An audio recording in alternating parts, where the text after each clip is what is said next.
நாடாளுமன்ற பட்ஜெட் கூட்டத்தொடர் நடைபெற்று வருகிறது. நாடாளுமன்ற மக்களவையில் பிரதமர் மோடி அவர்கள் பேசி வருகிறார். அந்த நேரலை காட்சிகளை பார்ப்போம்.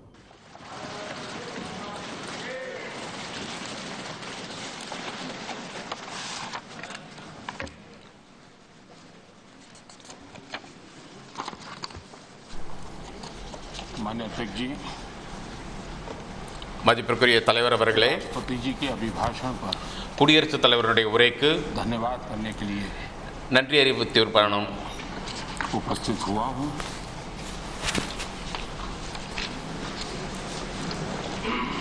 அந்த தீர்மானத்திற்காக நான் இங்கு வந்திருக்கிறேன். அவர் தன்னுடைய உரையில் சுயசார்புள்ள இந்தியாவை பற்றி, தற்சார்புள்ள இந்தியாவை பற்றி பல விஷயங்களை கூறியிருந்தார். இந்தியாவினுடைய எதிர்கால திட்டங்களை பற்றியும் கூறியிருந்தார்.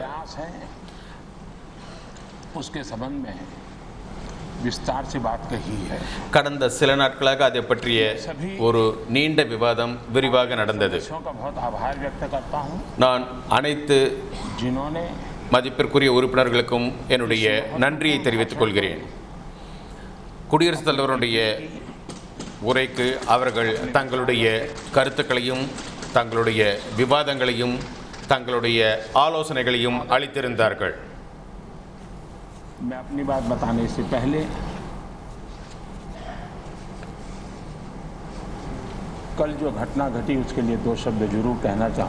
நான் என்னுடைய விஷயத்தை கூறுவதற்கு முன்பு நேற்று நடந்த விஷயத்தை பற்றி ஒரு சில விஷயத்தை கூற வருகிறேன்.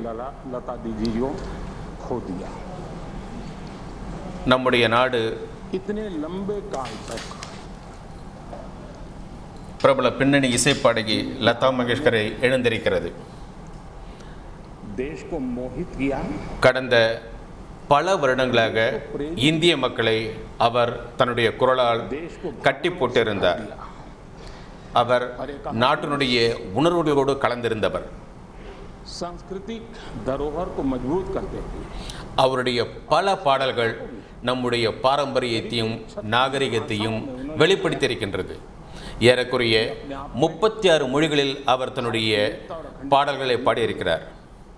வேற்றுமையில் ஒற்றுமை என்பதற்கு ஒரு மிகச் சிறந்த உதாரணமாக, சிறந்த எடுத்துக்காட்டாக அவர் தன்னுடைய பாடல்கள் மூலம் தன்னை நிரூபித்திருந்தார். அவருக்கு என்னுடைய மனமார்ந்த அஞ்சலியை இந்த நேரத்தில் நான் தெரிவித்துக் கொள்கிறேன்.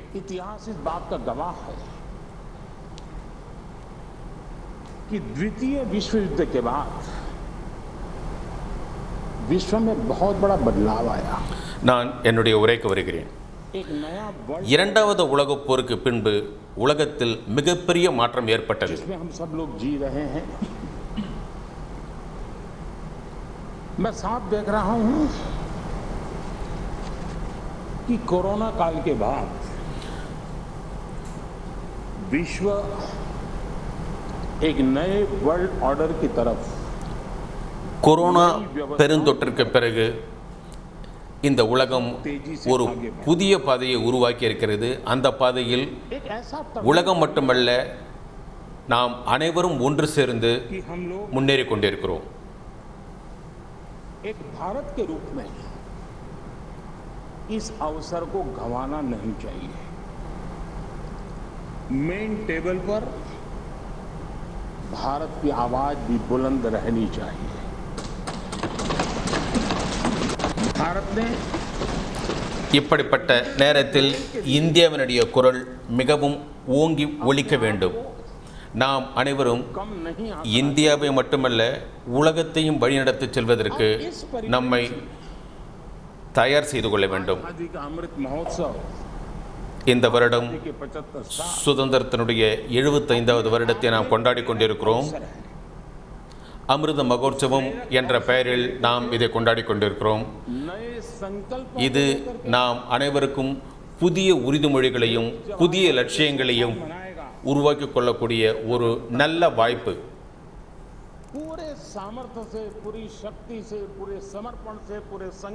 நாம் முழு மனதோடு, முழு அர்ப்பணிப்போடு, முழு சேவை மனப்பான்மையோடு நாட்டை முன்னேற்ற பாதையில் அழைத்து செல்ல வேண்டும். இது நம்முடைய திடமான உறுதியாக இருக்க வேண்டும். தலைவர் அவர்களே, கடந்த வருடங்களாக இந்த நாட்டில் பல துறைகளில் நாம் मूलभूत व्यवस्था में பல அடிப்படை வசதிகளை मजबूती का अनुभव மாற்றியிருக்கிறோம். பல அடிப்படை வசதிகளை நாம் மேம்படுத்தியிருக்கிறோம், அதை வலிமைப்படுத்தியிருக்கிறோம். அதன் மூலமாக நாம் அவர்களை மட்டுமல்ல அனைவரையும் முன்னேற்ற பாதையில் அழைத்துச் சென்று கொண்டிருக்கிறோம். रहने के लिए घर हो, ஏழைகள் வசிப்பதற்கு வீடாக இருக்கட்டும், तो लंबे समय से चला। இது பல வருடங்களாக நடந்து கொண்டிருக்கிறது. ஆனால் जो गति கடந்த 2 வருடங்களில் அதற்கு எப்படிப்பட்ட ஒரு முக்கியத்துவமும் வேகமும் கிடைத்ததோ में स्थान पाया, அப்படிப்பட்ட उसके कारण செயல்கள் இதற்கு முன்பு நடந்ததில்லை. இதன் காரணமாக இன்று गरीब का நாட்டில் உள்ள பல ஏழை குடிமக்கள் भी ज्यादा कीमत का बन रहा है। தங்களுக்கு உண்டான வீட்டு வசதியை பெற்றிருக்கிறார்கள். அவர்களுடைய வீடு குறைந்தபட்சம் 1 லட்சத்திற்கும் அதிகமான தொகையில் கட்டப்படுகிறது. आज लखपति की श्रेणी में भी आ जाता है। இன்று ஏழை லட்சாதிபதி என்ற எண்ணத்தில் இருக்கிறான். அந்த நிலைக்கு அவன் உயர்ந்து விட்டான். कि आज देश के गरीब से गरीब के घर में शौचालय बना है। இன்று நாட்டில் வறுமை கோட்டிற்கு கீழே உள்ளவர்கள் ஏழைகளுடைய வீடுகளில் कौन खुश नहीं है? கழிப்பிட வசதி செய்யப்பட்டிருக்கிறது. कौन खुश नहीं है? அவர்களுடைய வீடுகளில் சுத்தமான குடிநீர் வசதி செய்யப்பட்டிருக்கிறது. தயவுசெய்து அமைதியாக அமருங்கள். அதிரஞ்சன் சௌத்ரி, அமைதியாக இருங்கள். இது சரியான முறை அல்ல.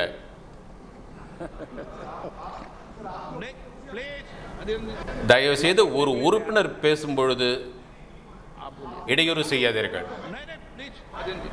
आपको धन्यवाद करके शुरू करूं। बहुत बहुत धन्यवाद।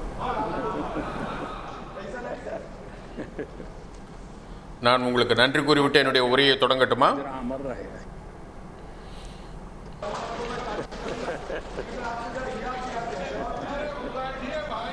प्लीज प्लीज प्लीज தயவுசெய்து அமருங்கள். आजादी के इतने सालों के बाद गरीब के घर में भी जब रोशनी होती है, சுதந்திரம் அடைந்து இத்தனை வருடங்களுக்கு பிறகு ஏழைகளுடைய வீடுகளில் நாம் மின்சாரத்தை பார்க்கிறோம். ஏழைகள் இதற்காக எவ்வளவு மகிழ்ச்சி அடைந்தார்கள் என்பதை வார்த்தைகளால் விவரிக்க இயலாது. से जलती हुई आंखों के साथ काम करने वाली माँ को, गरीब माँ को, और जिस देश में घर में गैस कनेक्शन हो यह स्टेटस सिंबल बन चुका था, उस देश में गरीब இன்று के घर में गैस ஏழைகளின் வீடுகளில் சமையல் எரிவாயுவினால் அடுப்பு எரிக்கப்பட்டு வருகிறது. அவர்கள் விறகுகளை தற்பொழுது உபயோகப்படுத்தவில்லை. அவர்கள் மிக மகிழ்ச்சியாக தங்கள் வீட்டு பணிகளை செய்து கொண்டிருக்கிறார்கள். प्लीज बैठिए। नहीं है दादा नहीं, दादा को बीच बीच में मौका देना चाहिए, क्योंकि दादा उम्र के इस पड़ाव में भी தாதாஜி அமருங்கள். लेते रहते हैं। தாதாவிற்கு நாம் வாய்ப்பு வழங்க வேண்டும். ஏனென்றால் அவர் இந்த வயதான காலத்தில் கூட குழந்தையைப் போல் சந்தோஷமாக தன்னுடைய நடவடிக்கைகளை அமைத்துக் கொண்டிருக்கிறார்.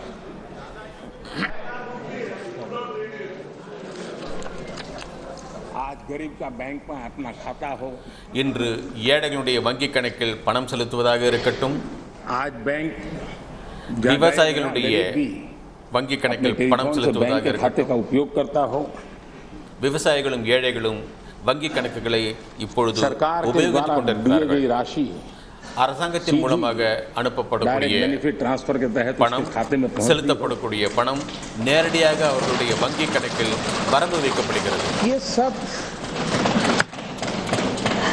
अगर आप जमीन से जुड़े हुए होते, நீங்கள் अगर आप जनता இந்த के बीच में மண்ணின் रहते மைந்தர்களாக होते இருந்தால் இந்த அனைத்து तो விஷயங்களும் जरूर ये चीजें नजर आती, கண்டிப்பாக உங்கள் கண்களில் दिखाई देता। என்ன வளர்ச்சி लेकिन அடைந்திருக்கிறது दुर्भाग्य என்பதை ये है நீங்கள் கண்கூடாக காண முடியும். कि आप में से ஆனால் बहुत लोग ऐसे हैं துரதிருஷ்டவசமாக जिनका- நீங்கள் யாரும் जिनके இதை सुई कांटा உங்கள் கண்களால் பார்ப்பதற்கு கூட தயாராக 2014 இல்லை. में अटका हुआ है और उससे वो बाहर ही निकल नहीं पाते हैं, और उसका नतीजा भी आपको भुगतना पड़ा है। 2014க்கு பிறகு ஏற்பட்ட மாற்றங்களை நீங்கள் கண்கொண்டு பார்ப்பதற்கு தயாராக இல்லை. एक ऐसी मानसिक अवस्था में बांध के रखा है. நீங்கள் அனைவரும் அப்படிப்பட்ட ஒரு மனநிலையில் உங்களை கட்டி வைத்திருக்கிறீர்கள். पहले पहचान गए, कुछ लोग देर से पहचान रहे और कुछ लोग आने वाले समय में पहचानने वाले. சிலர் இந்த மாற்றங்களை கண்கூடாக கண்டிருக்கிறார்கள், கண்டு கொண்டு இருக்கிறார்கள். இன்னும் ஒரு சிலர் இதற்கு மேல் இதை புரிந்து கொள்வார்கள். तब भूल जाते हैं 50 साल तक कभी आपने भी देश में यहाँ बैठने का सौभाग्य प्राप्त किया था.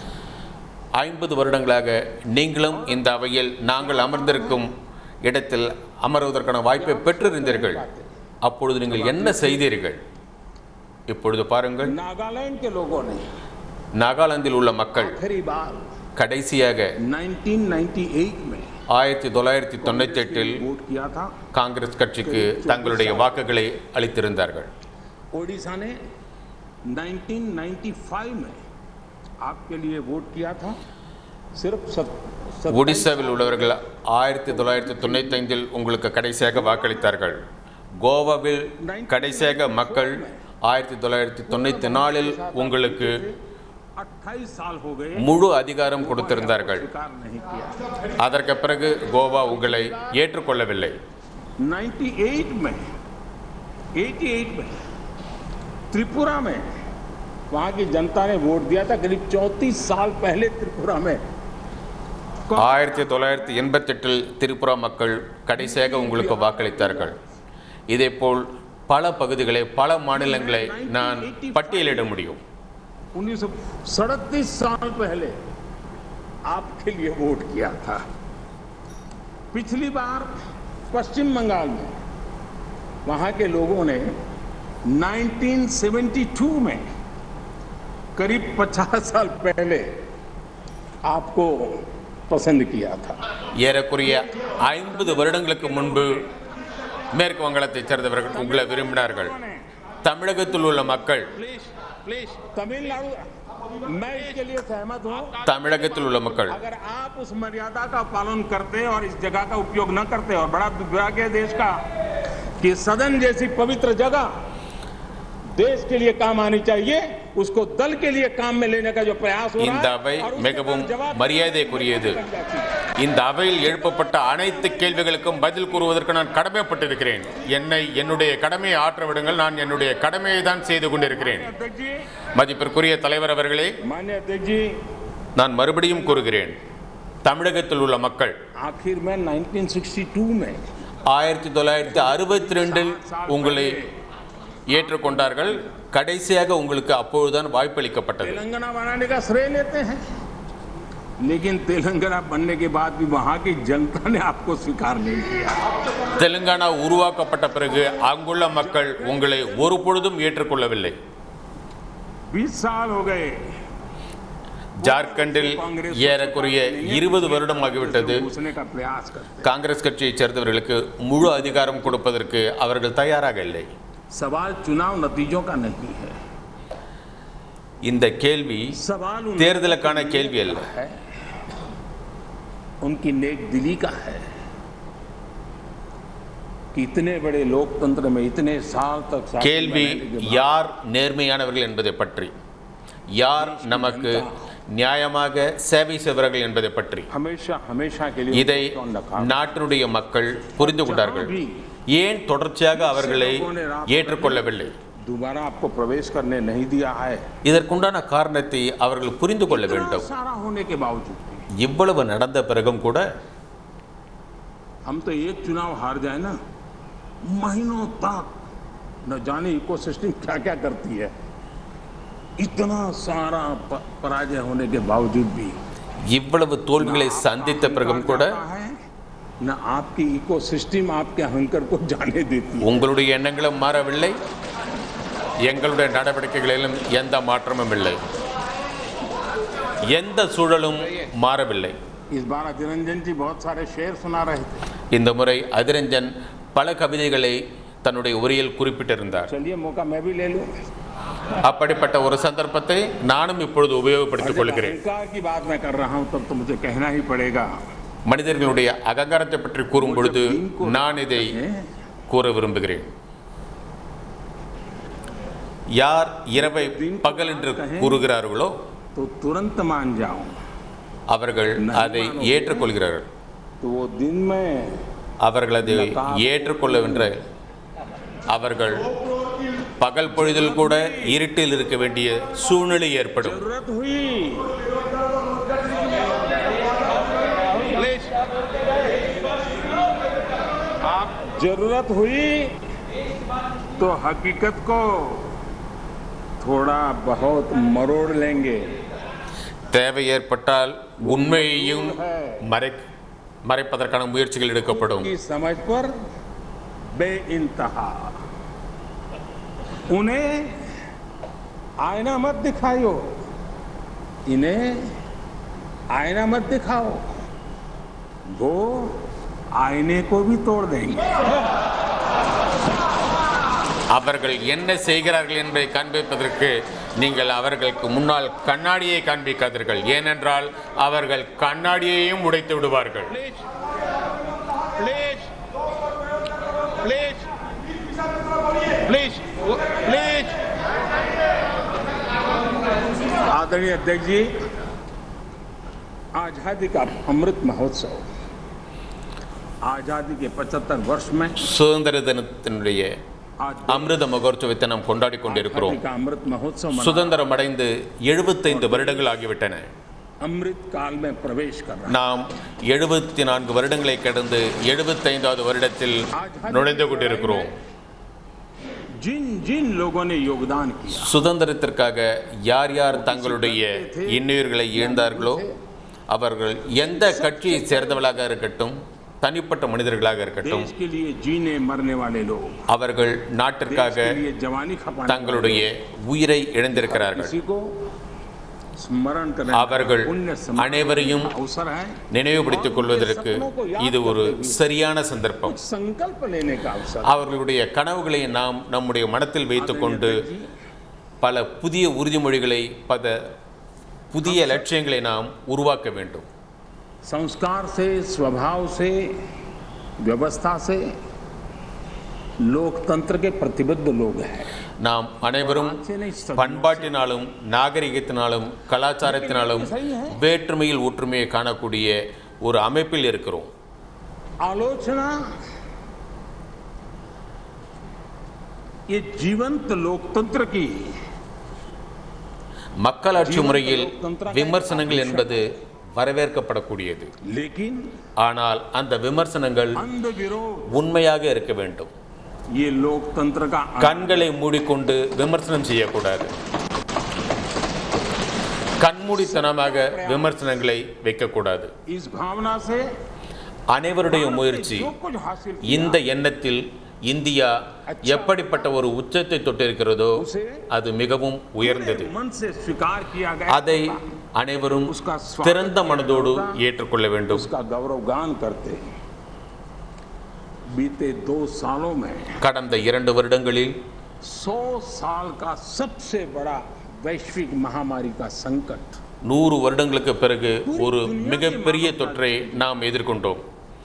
இந்தியா மட்டுமல்ல, உலகம் முழுவதுமே அந்த தொற்றை எதிர்கொண்டது. जिन्होंने भारत के अतीत के आधार पर ही भारत को समझने का प्रयास किया, இந்தியாவினுடைய கடந்த காலத்தை மனதில் வைத்துக்கொண்டு உலகம் முழுவதும் இந்தியாவை ஒரு புதிய கண்ணோட்டத்தில் பார்த்தது. அது என்னவென்றால், இவ்வளவு மக்கள் தொகை உள்ள நாடு எப்படி இந்த பெருந்தொற்றை எதிர்கொள்ளும், इतनी बड़ी அவர்களிடம் என்ன வசதிகள் இருக்கின்றன, அவர்கள் எப்படி இந்த अपने आप को बचा नहीं. பெருந்தொற்று என்கின்ற ஒரு போரை எதிர்கொள்வார்கள். लेकिन आज स्थिति क्या है? ஆனால் இன்று நிலைமை என்ன? मेड इन इंडिया कोविड टीके, कोविड वैक्सीन இந்த பெருந்தொற்று காலத்தில் से प्रभावी. இந்திய உற்பத்திக்கு மிகவும் முக்கியத்துவம் அளிக்கப்பட்டது. உலகம் முழுவதும் அதை வியந்து பாராட்டிக் கொண்டிருக்கிறது. 70% पहली डोज इस लक्ष्य को के निकट करीब करीब पहुंच रहा है और लगभग 80% सेकंड डोज. 100% தடுப்பூசி அனைவருக்கும் செலுத்த வேண்டும் என்ற ஒரு கண்ணோட்டத்தில் என்ற ஒரு சீரிய எண்ணத்தில் இந்தியா माननीय अध्यक्ष जी, முன்னேறி கொண்டிருக்கிறது. இதுவரை 80% மக்கள் குறைந்தபட்சம் ஒரு தவணை தடுப்பூசியாவது எடுத்துக்கொண்டிருக்கிறார்கள். लेकिन उसे भी दलगत राजनीति के लिए उपयोग में लाया जाए, क्या ये मानवता के लिए अच्छा है? கொரோனா சமயத்தில் எப்படிப்பட்ட முன்னேற்றங்கள் நடந்தனவோ அது மனித சமுதாயத்திற்கு மிகவும் பயனுள்ளது.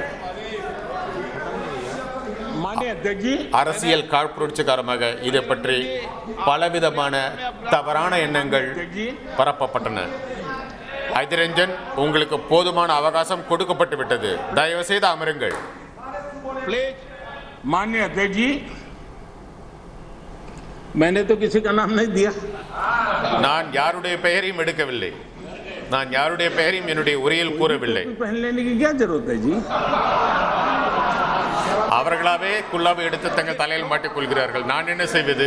लेकिन जब आप खड़े ही हो गए तो अब मैं नाम दे करके बोलना चाहता हूं. நீங்கள் எப்பொழுது எழுந்து நின்று பேசிக் கொண்டிருக்கிறீர்களோ நான் கண்டிப்பாக तो मैं नाम दे करके बोलना चाहता हूं. பெயரோடு கூற விரும்புகிறேன். कोरोना काल में இந்த கொரோனா சமயத்தில் ये तो हद कर दी.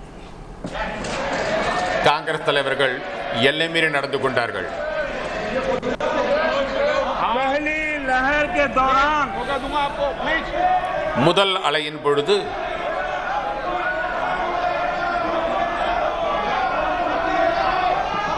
देखिए माननीय सदस्य, प्लीज. மதிப்பிற்குரிய அவை உறுப்பினர்களே, தயவு செய்து உங்களுடைய இருக்கையில் அமருங்கள். நீங்கள் நடந்து கொள்ளும் விதம் சரியானதல்ல. உங்களுக்கு தேவையான வாய்ப்பு அளிக்கப்பட்டது. நீங்கள் உங்கள் கருத்துக்களை கூறிவிட்டீர்கள். प्लीज தயவு செய்து அமருங்கள். माननीय अध्यक्ष जी, अभी तो मैंने सिर्फ इतना का हद कर दी. प्लीज. पहली लहर के दौरान वो मैंने आप देश जब ने पर्याप्त अवसर दिया था. मैंने लॉकडाउन का पकड़ रहा था, जब WHO दुनिया भर के முதல் அலையின் பொழுது நான் முழு அடைப்பை அறிவித்திருந்தேன். सारे, ये कैसी राजनीति है? இது எப்படிப்பட்ட ஒரு அரசியல் விவகாரம்? ये कैसी राजनीति है? ये दलगत राजनीति कब तक चलेगी? இப்படிப்பட்ட ஒரு தவறான அரசியல் எதுவரை நடக்கும்? எவ்வளவு காலம் தாக்குப்பிடிக்கும்? आचरण से காங்கிரஸ் கட்சியினர்களுடைய இந்த நடவடிக்கைகளால் பலர் துன்பப்பட்டார்கள். विध है. அவர்களுடைய செயல்பாடுகளால் 2 வருடங்களாக साल के सबसे முழு बड़े நாடும் संकट से मुकाबला பாதிக்கப்பட்டது. जूझ कर रहा है. कुछ लोगों ने जिस प्रकार का व्यवहार किया, देश उससे सोच में पड़ गया है. क्या ये देश आपका नहीं है? இந்த நாடு உங்களுடையது இல்லையா? இந்த நாட்டில் உள்ளவர்கள் உங்களை சார்ந்தவர்கள் இல்லையா? आपके नहीं है? இந்த நாட்டில் உள்ள மக்களுடைய சுகதுக்கங்கள் உங்களுடைய சுகதுக்கங்கள் இல்லையா? இவற்றை என்றாவது நீங்கள் எண்ணி பார்த்தீர்களா? इतनी बड़ी संकट आया, எவ்வளவு பெரிய இன்னல்களை மக்கள் சந்தித்தார்கள். आत्मनिरीक्षण करें. அனைத்து கட்சியை சேர்ந்தவர்களும் தயவு செய்து ஒரு முறையை சுய பரீட்சை செய்து பார்த்துக் கொள்ளுங்கள். को मानते हैं, उन्होंने लोगों को रिक्वेस्ट की हो, अपील की हो, भाई कोरोना का एक ऐसा संकट है, वैश्विक महामारी है, आप मास्क पहनो, हाथ धोना रखो, 2 गज की दूरी रखो. कितने नेता हैं? क्या ये बार बार எத்தனை கட்சி தலைவர்கள் जनता को अगर कहते, இந்த தொற்று நோய் சமயத்தில் बीजेपी की सरकार को क्या முகக்கவசம் அணிந்து கொள்ளுங்கள், உங்கள் கைகளை அடிக்கடி கழுவுங்கள், लेकिन சமூக இடைவெளியை கடைபிடிங்கள் என்று எந்த தலைவர்கள் கூறினார்கள்? எந்த கட்சி தலைவர்கள் கூறினார்கள்? बड़े संकट में ஆனால் இவ்வளவு பெரிய தொற்று காலத்தில் கூட पवित्र काम करने से भी இந்த புனிதமான வேலையை செய்வதற்கு எங்கள் கட்சியினர்கள் பாடுபட்டார்கள். माननीय अध्यक्ष जी, कुछ लोग हैं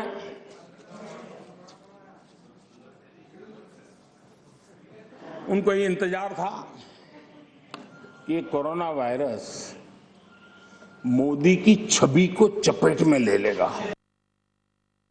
சிலருடைய எண்ணம் बहुत इंतजार. அப்படி இருந்தது. இந்த கொரோனா தொற்று நோய் मैं भी आपके धैर्य की बड़ी மோதியினுடைய புகழை கெடுத்துவிடும் என்று அவர்கள் மனதிற்குள் மகிழ்ச்சி அடைந்து கொண்டிருந்தார்கள்.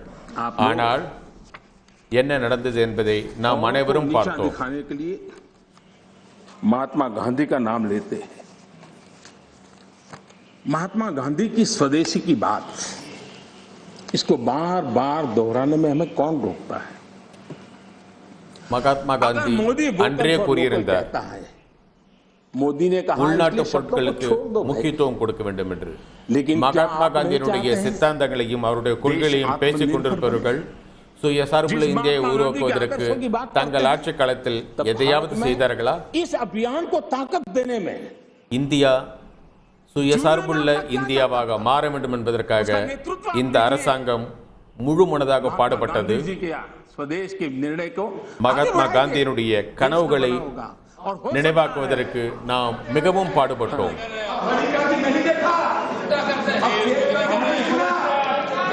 आप महात्मा गांधी के सपनों को सच होते देखना नहीं चाहते। நீங்கள் மகாத்மா காந்தியினுடைய கனவுகள் நனவாகுவதை விரும்பவில்லை என்று நான் கருதுகிறேன். एक प्रकार से कोरोना में तो योग ने दुनिया भर में जगह बना ली। दुनिया भर में कौन हिंदुस्तानी होगा जिसको योग के लिए गर्व ना हो? आपने उसका भी मजाक उड़ाया, उसका भी विरोध किया। अच्छा होता आप लोगों को कहते भाई உலகம் முழுவதும் இந்த தொற்று நோய் சமயத்தில் யோகாவை நன்றாக புரிந்து கொண்டிருக்கிறது. मूवमेंट चले। இந்த கொரோனா சமயத்தில் யோகா ஆசனம் மக்களுக்கு எந்த அளவிற்கு உபயோகமாக இருந்தது என்பதை நாம் கண்கூடாக கண்டிருக்கிறோம்.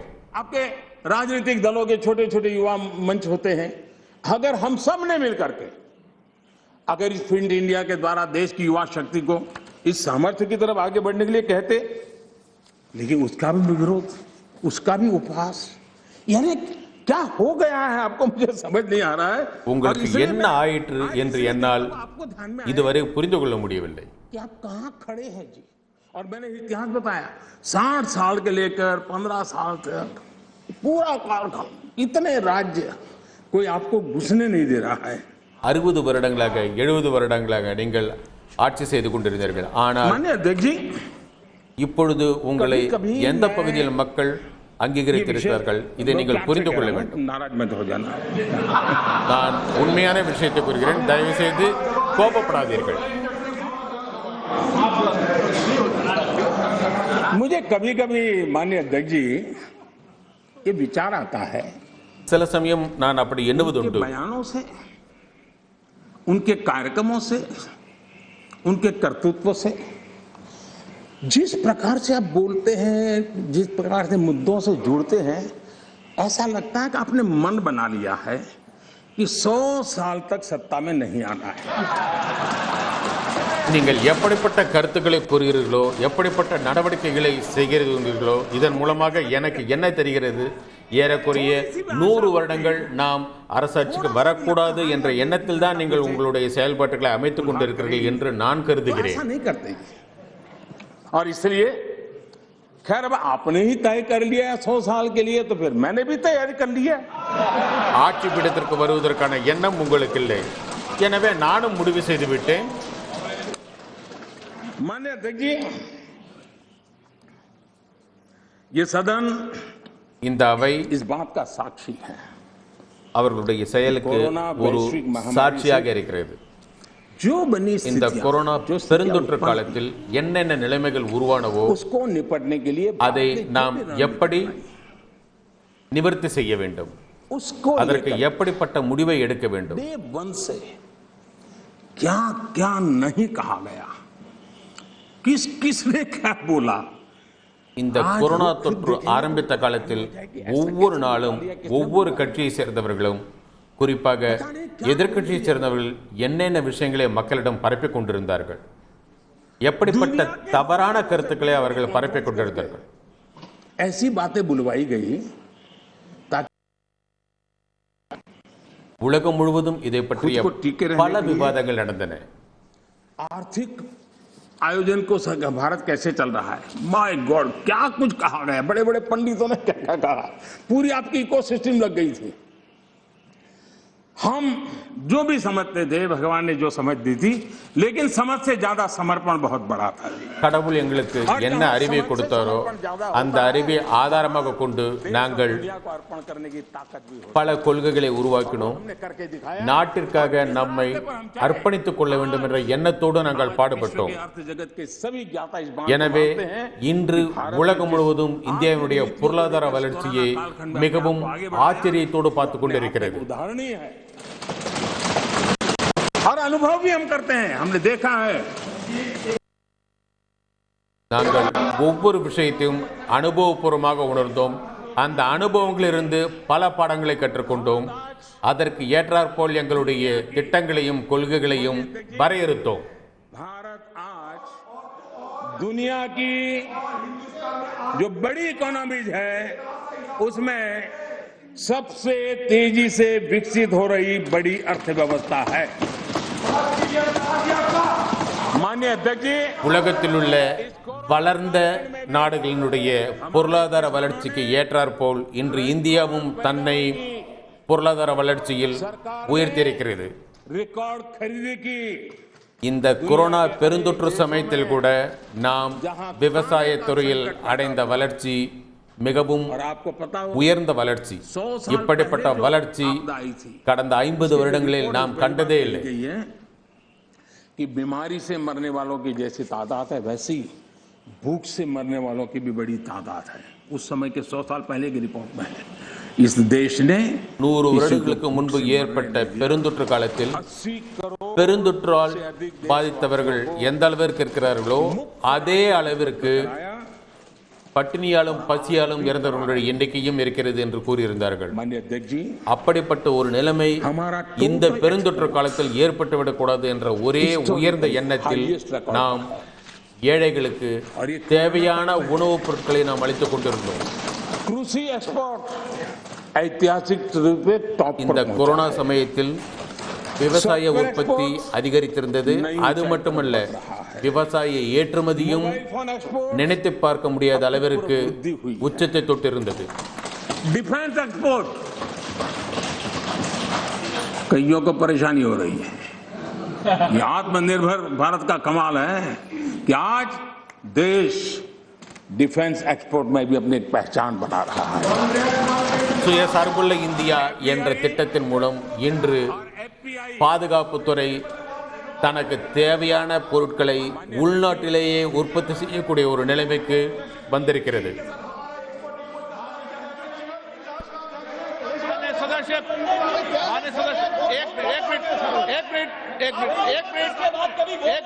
தயவு செய்து அமருங்கள்.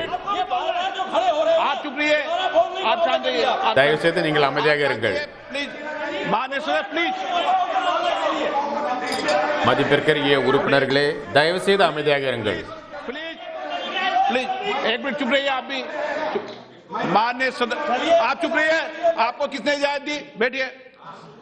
माननीय सदस्यगण, मैंने सभी माननीय सदस्यों को पर्याप्त समय पर्याप्त अवसर दिया है, लेकिन माननीय सदस्य आपने जब बोला तो मैंने कहा कि कोई भी உங்கள் அனைவருக்கும் நான் नेता बोल रहे हैं, कोई टिप्पणी போதுமான அளவிற்கு அவகாசம் அளித்தேன், போதுமான சமயமும் அளித்தேன். नहीं है। सदन के नेता बोल रहे हैं, सदन की गरिमा को बनाए रखे, ये मेरा आपसे आग्रह है। आपको मैं बोलने இந்த அவையினுடைய தலைவர் பேசிக் கொண்டிருக்கிறார். நான் முன்பே உங்களிடம் கூறியிருக்கிறேன், ஒரு உறுப்பினர் பேசும் பொழுது எந்த உறுப்பினரும் இடையூறு செய்ய வேண்டும் என்று கூறியிருக்கிறேன். ஆனால் இப்படி நடந்து கொள்வது சரியல்ல. தாதா, அமைதியாக இருங்கள். प्लीज माननीय अध्यक्ष जी, समझेंगे, समझाएंगे। உறுப்பினர்கள் அனைவரும் அமைதியாக இருங்கள். सदन में थोड़ी बहुत टोका टोकी तो आवश्यक होती है, जरा गर्मी रहती है। இந்த அவையில் இப்படிப்பட்ட சூடான लेकिन जब விவாதங்கள் सीमा के बाहर जाता है तो जरा கண்டிப்பாக இருக்க வேண்டும். ஆனால் அதற்கு ஒரு எல்லை இருக்கிறது. அந்த எல்லையை மீறி அவர்கள் செயல்படக்கூடாது. ஆனால் நம்முடைய நண்பர்கள் அதை மீறி செல்கிறார்கள். पार्टी के एक एमपी ने அவர்கள் கட்சியைச் சேர்ந்த चर्चा ஒரு की शुरुआत की थी। மாநிலங்களவை உறுப்பினர் இப்படிப்பட்ட ஒரு விவாதத்தை ஆரம்பித்தார். छोटा मोटा नोकझोंक चल रहा था और मैं मेरे कमरे से स्क्रीन पे देख रहा था। நான் என்னுடைய அறையில் அமர்ந்து प्रहलाद जी पीछे गए, सबको रोका। தொலைக்காட்சி மூலமாக பார்த்து கொண்டிருந்தேன். कि अगर हमें रोकोगे तो तुम्हारे नेता का ये हाल करेंगे। நமது क्या इसी का அமைச்சர் हो रहा है क्या? நமது கட்சியினர்கள் ஒரு சிலரை அமைதியாக இருக்கும்படி கேட்டுக்கொண்டார். இதையும் நான் திரையில் பார்த்தேன். माननीय अध्यक्ष जी,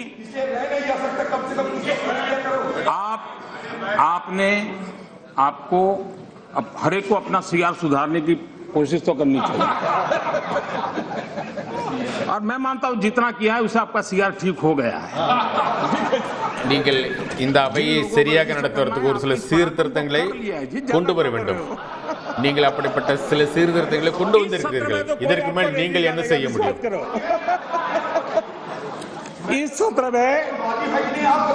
इस सत्र में आपको कोई निकालने का नहीं, मैं आपको गारंटी देता हूं।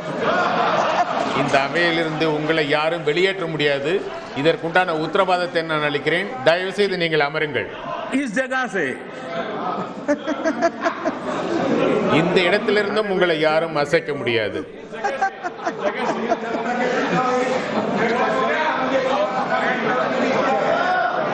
माननीय अध्यक्ष जी, एफडीआई और एफपीआई का रिकॉर्ड निवेश आज भारत में हो रहा है।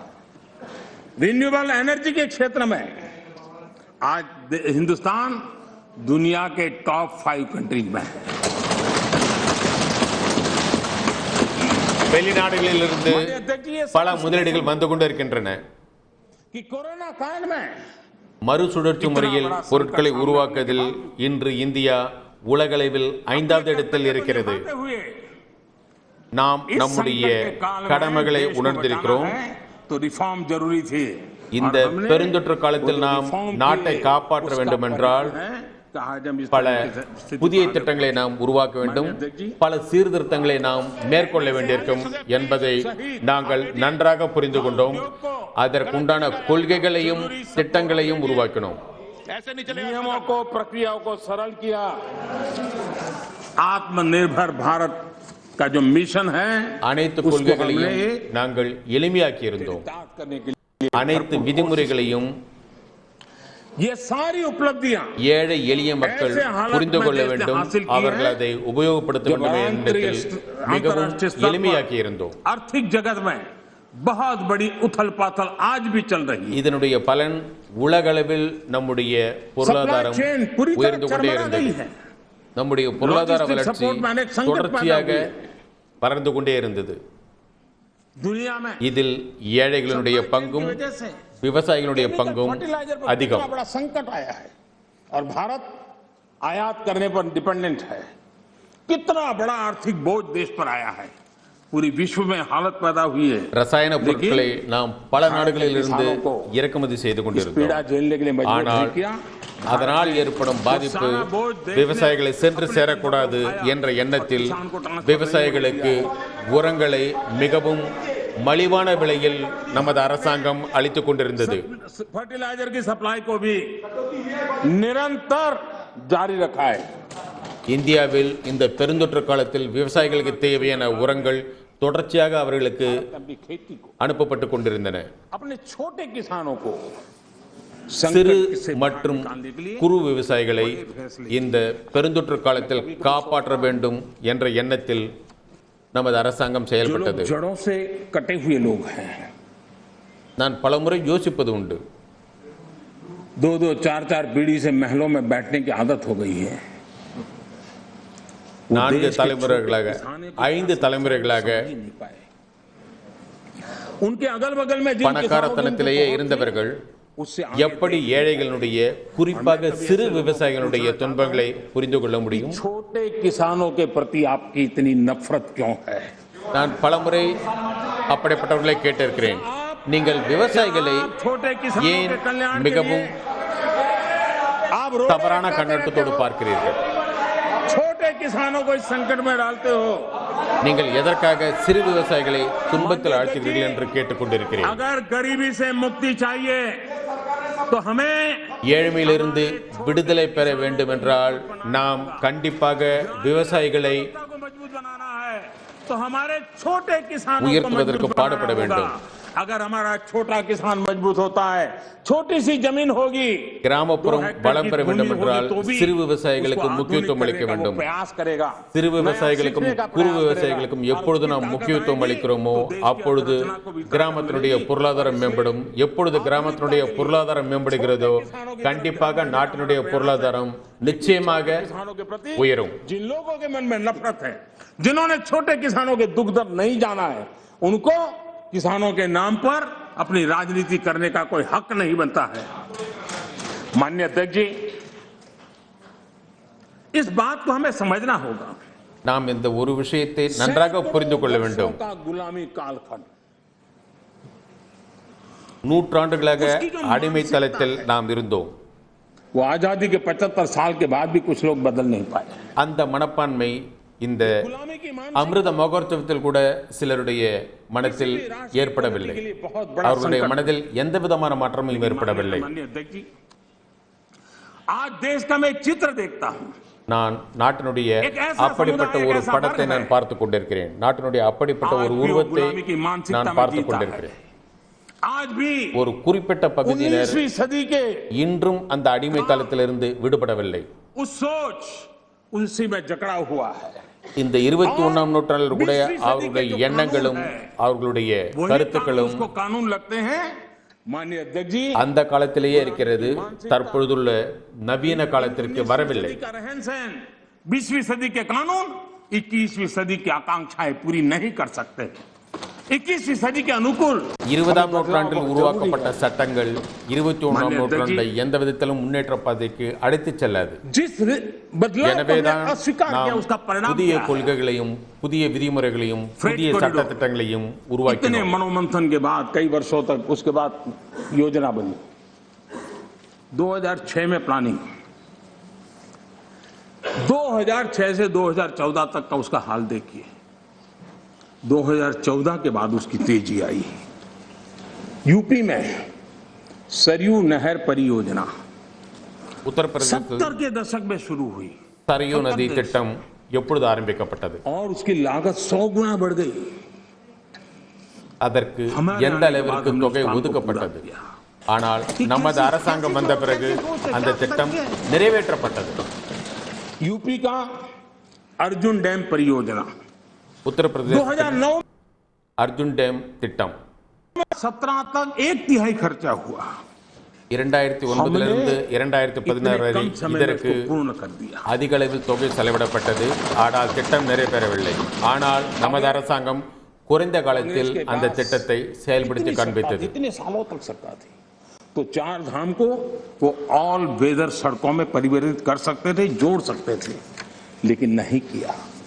वाटरवे, सारी दुनिया वाटरवे का समर्थन है. हमारा ही देश था. 60 வருடங்கள் 70 வருடங்களாக ஆட்சியில் இருந்தார்கள். आज हमारी सरकार அவர்கள் वाटरवे पे काम कर रही है. குடிமக்களுக்கு தேவையான குடிநீர் வசதி அனுப்புவதற்கு எந்த விதமான முயற்சியும் எடுக்கவில்லை. हमारे अप्रोच से ஆனால் गोरखपुर का फर्टिलाइजर का कारखाना நம்முடைய அரசாங்கம் என்ன செய்தது? माननीय अध्यक्ष जी, माननीय अध्यक्ष जी,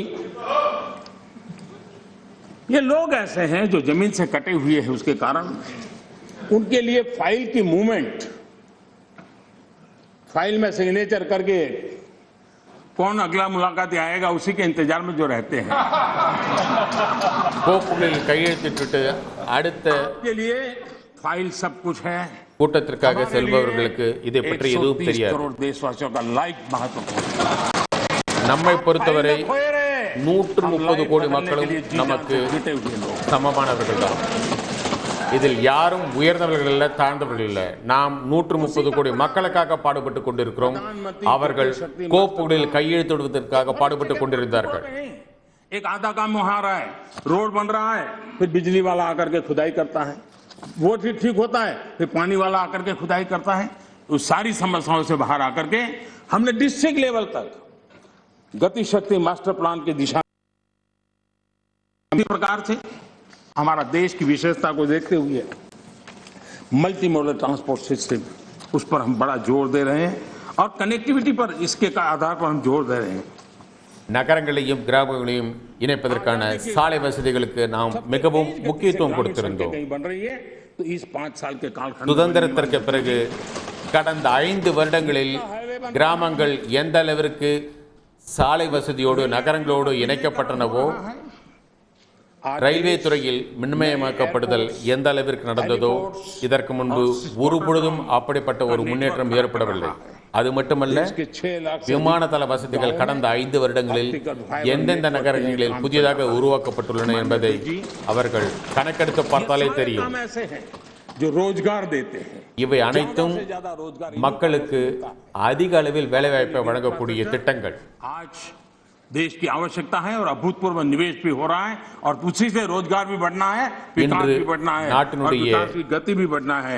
முக்கிய தேவை आज देश उस दिशा में काम कर रहा है. இளைஞர்களுக்கு வேலைவாய்ப்பு.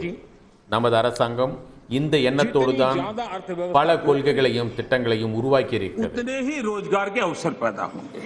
எவ்வளவு திட்டங்கள் உருவாக்கப்படுகின்றனவோ அவ்வளவு வேலைவாய்ப்புகள் உருவாக்கப்படும். हमने इन चीजों पर फोकस किया है. கடந்த 7 வருடங்களாக நாங்கள் இந்த எண்ணத்தில் தான் எங்களுடைய செயல்களை அமைத்துக் கொண்டிருந்தோம். या सर्विस सेक्टर हो, உற்பத்தி துறையாகட்டும் வேறு எந்த துறையாக இருக்கட்டும், ஒவ்வொரு துறையிலும் நம்முடைய முயற்சி, நம்முடைய வளர்ச்சி அதிகரித்துக் கொண்டிருக்கிறது. हम आज ग्लोबल அப்படி என்றால் வேலைவாய்ப்புகள் அதிகரித்துக் கொண்டிருக்கின்றன என்பதுதான் பொருள். भारत के लिए एक अच्छी निशानी है. இது இந்தியாவிற்கு ஒரு நல்ல அறிமுகம். एमएसएमई और टेक्सटाइल जैसे लेबर इंसेंटिव सेक्टर्स में है. एमएसएमई की परिभाषा में सुधार, சிறு தொழில், குறு தொழில் की परिभाषा में हमने இவற்றிற்கு நாம் மிகவும் முக்கியத்துவம் அளித்திருந்தோம். नए अवसर दिए हैं. அதில் பல சீர்திருத்தங்களை கொண்டு வந்தோம். सुरक्षित करने के लिए एमएसएमई के लिए सरकार ने इस कोरोना के विकट कालखंड में சிறு தொழிற்சாலைகளுக்கு மிகவும் முக்கியத்துவம் அளித்திருந்தோம். और उसका लाभ हमारे एमएसएमई सेक्टर को मिला है. இதனுடைய பயன் சிறு, குறு மற்றும் நடுத்தர தொழில்களுக்கு இன்றும் கிடைத்துக் கொண்டிருக்கிறது. कहता है कि 13.5 लाख एमएसएमई इस योजना के कारण बर्बाद होने से बच गए हैं. एसबीआई का स्टडी कहता है ஏறக்குறைய 1.5 करोड़ नौकरियां बची हैं. 1.5 லட்சம் சிறு மற்றும் குறு தொழில்கள் இந்த திட்டங்களினால் பயன்பெற்றன. एनपीए होने की जो संभावना थी उससे बच गए हैं. माननीय अध्यक्ष जी, जो सदस्य जमीन पर जाते हैं वो इसके प्रभाव को देख सकते हैं. विपक्ष के भी कई साथी मुझे मिलते हैं, कहते हैं कि साहब ये इस योजना ने யார் இந்த பூமியோடு இணைந்திருக்கிறார்களோ அவர்களுக்கு இந்த திட்டங்கள் அனைத்தும் நன்றாக தெரியும். மக்களோடு மக்களாக இருப்பவர்களுக்கு சிறு மற்றும் குறு தொழில்களில் என்ன வளர்ச்சி ஏற்பட்டிருக்கிறது என்பதை நன்றாக புரிந்து கொள்ள முடியும். நமது சகோதரிகள், தாய்மார்கள் எத்தனை பேர் விவசாயத்துறையில் ஈடுபட்டிருக்கிறார்கள். அவர்கள் எந்த விதமான உத்தரவாதமும் இல்லாமல் வங்கிகளில் கடன் பெறுவதற்கு வசதி செய்யப்பட்டிருக்கிறது. स्ट्रीट वेंडर्स और बैंक के अंदर से लोन मिल रहा है और हमारा स्ट्रीट वेंडर डिजिटल ट्रांजैक्शन कर रहा है. சாலையோர வியாபாரிகள் श्रमिकों को இன்று நமது அரசாங்கத்தின் மூலமாக हमने வங்கிகளில் இருந்து கடன் பெறுகிறார்கள். गरीब श्रमिकों के लिए சாலை ஓர விவசாயிகள், வியாபாரிகள் ஒரு பொழுதும் வங்கிகளில் आत्मनिर्भर भारत கணக்கு இருக்கும் என்ற எண்ணம் ஏற்பட்டது கிடையாது அவர்களுக்கு.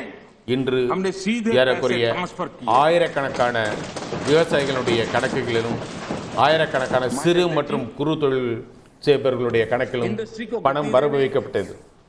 बेहतर इंफ्रास्ट्रक्चर की बहुत जरूरत होती है. தொழில்களுக்கு முக்கியத்துவம் அளிப்பதற்கு உள்கட்டமைப்பு வசதிகள் மிகவும் அவசியம்.